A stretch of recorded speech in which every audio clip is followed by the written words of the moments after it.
Exactly.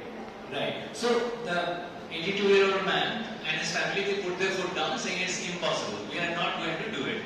And so he continues his journey with those Annam and Pachadi. And we are helpless. And we need some better AI solutions to take care of this, as we call it a wicked problem. It's a social problem. You know, medicine, unfortunately, is basically nothing but politics at large, as penned by Barco a few hundred years back. So we have to deal with all kinds of socio-political issues. We are at the forefront because we deal with people for a longer period. You know, if you are a physician who deals with only a cross section, an acute phase, you intubate the patient becomes alright, life is safe, finished. But we have to continue with the patient's journey. We have to be with the patient.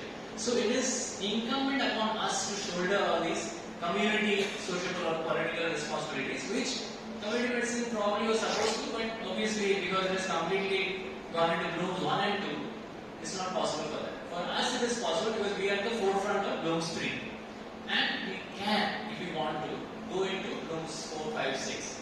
But yes, for that we need many more people who can strengthen our thought processes and positively optimize this kind of workflow, which we have, I think, presented only a fraction of what we do. And perhaps that was our main goal.